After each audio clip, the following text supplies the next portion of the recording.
I teach people that daily you have to prime yourself. You have to do something for 10 minutes minimum. If you don't have 10 minutes, you don't have a life. It's the first time I wake up in the morning. Yeah. The people always ask me, how are you so up all the time? But part of it is I attend all these seminars, Yes. I teach all this. But the real reason is you prime yourself. I prime myself. That's what I've done for years. It's like I change my body with this radical breathing pattern or movement. There's many ways to do it. But then I do through 10 minutes. I don't want to be the astronaut that, he went to the moon, that was his idea of adventure, and then they all come back and were depressed because what do I do for the rest of my life? Yes. So the wind in my face, my children's faces, anything. And the reason for gratitude is the two emotions that mess us up the most are fear and anger. Yeah. And you can't be grateful and fearful simultaneously. They don't go together. And you can't be angry and grateful simultaneously. So if you literally start your day cultivating that, this part I was talking about creating a highway to happiness. Yeah.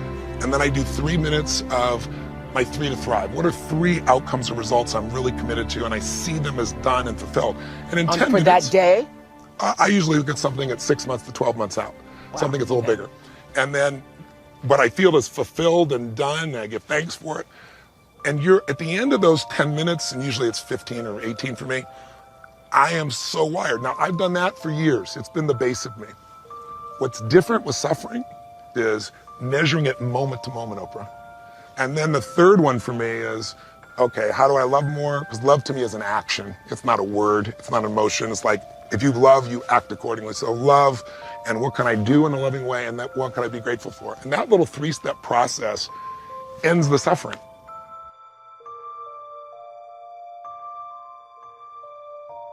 Almost everything you do from the time you get up in the morning is habit. So start to think about yourself as what would be the best habits to have. Now, I have written a book called $1 Million Habits. It has 12 chapters, 12 critical areas of life, and in each chapter there's 20 or 30 habits. So let me give you some of the best. Number 1, develop the habit of daily goal setting and goal orientation. What does this mean? This means when you go to sleep at night, think about your goals for the coming day. Make a list for each day of all the goals, the little goals you're going to accomplish that day. Keep a journal and write down your goals on a regular basis. When you're driving through the day, think about your goals. When you're talking to other people, think about your goals. You see, you do become what you think about most of the time. You do achieve what you think about most of the time. So all successful people and all wealthy people think about their goals most of the time. Second of all, be results-oriented. Now, results-oriented people are always thinking of the most important things that they can do right now to achieve their most important results. Successful people make a list of everything they have to do, and before they start working, they set priorities on the list. Here's a great way to become result-oriented. Actually, it's life-changing. Ask yourself, once you have your list for the day, if I could only do one thing on this list before I was called out of town for a month, what one activity would I want to be sure to get completed? And put a circle around that and start on that activity immediately, first thing, and then discipline yourself to work nonstop until you complete that one activity. This simple technique has taken people from rags to riches all over the world for at least 100 years. Pick your most important task and start on it immediately, and then discipline yourself to stay with it until it's complete. Another habit that you can establish is to become people-oriented. Recognize that everything that you achieve in life is going to be with the help or support or cooperation of other people. So always think, what is it that other people want and need from me? How can I help other people so they'll want to help me back? If you're in sales, top salespeople think about their customers all the time. They think about who their customers are and what their customers want and how they can help them the most and how they can help them even more today. In their relationships, successful people are very focused on the most important people in their worlds, both personal and in business. Another habit you can have is to stay health-oriented. Think about your health most of the time. Think about eating less food and better food. Think about daily exercise. Think about getting lots of rest. Remember, to be successful in our competitive world, you need a lot of energy. To have a lot of energy, you've got to eat good foods, get lots of rest, and exercise all the time. One of the most important habits is that of character and honesty, is always tell the truth no matter what the price. And the final characteristic, the final habit, is that of self-discipline. And I have written and spoken upon this for years and years and years, but self-discipline seems to be the foundation habit that makes everything else possible. And the best definition of self-discipline is that self-discipline is the ability to make yourself do what you should do, when you should do it, whether you feel like it or not. You see, anybody can do it if they feel like it. It's when you don't feel like it and you do it anyway that you eventually develop the self-discipline that makes everything else possible.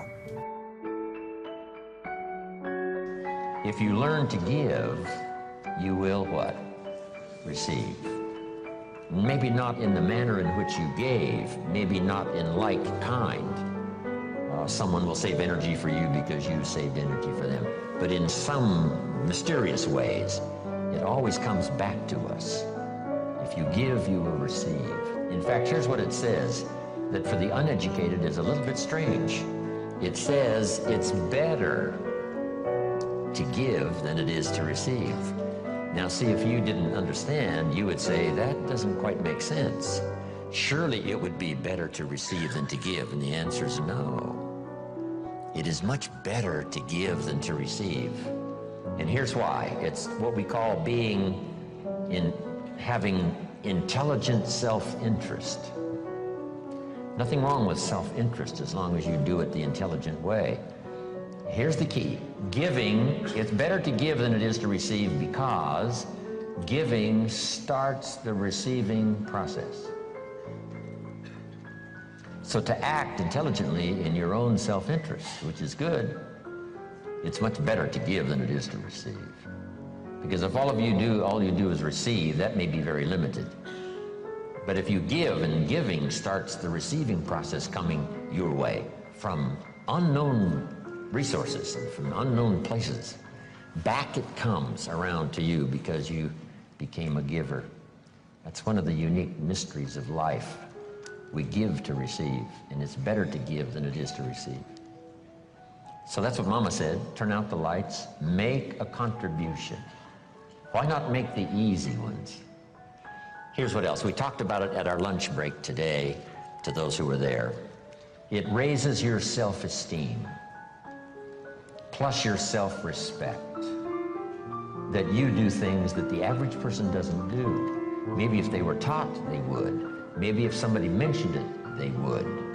But it's easy for most everybody to just go on their way, and if they're not interrupted by a good idea that says, hey, it's so easy to make a contribution, this one would be easy.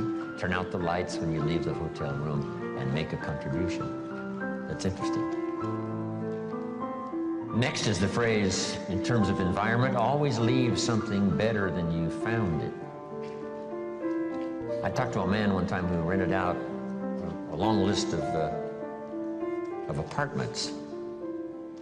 And he said, Mr. Rohn, you wouldn't believe it, but when somebody rents an apartment, they usually leave it worse than when they rented it. I said, you've got to be kidding. He said, no. A high percentage of people leave it trashed. If they stay 6 months or stay 1 year, they leave it trashed. Not just not better, but trashed.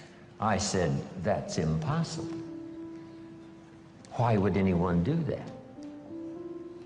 Mama said to me, no, leave it what?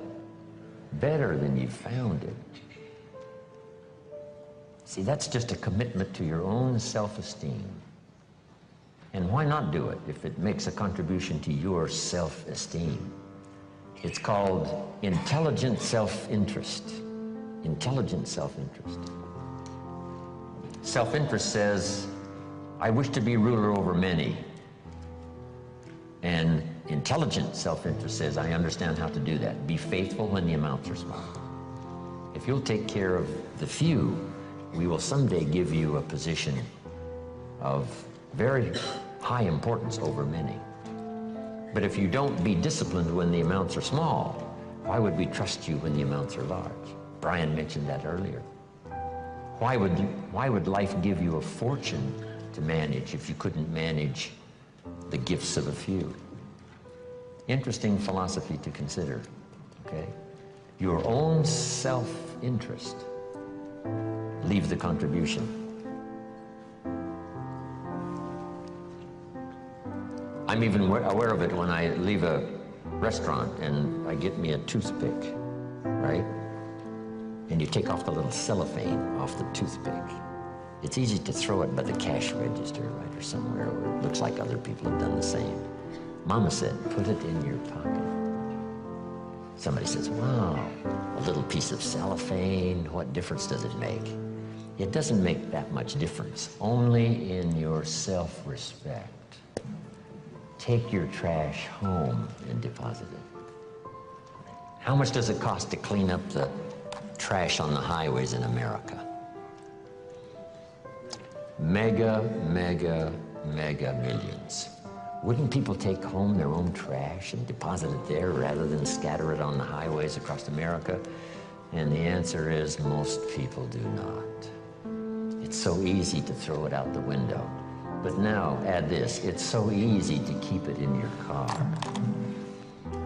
and have a few more points in your favor on self-esteem, feeling good about yourself, doing things that most people don't do. If everybody did it, what a different country we would have.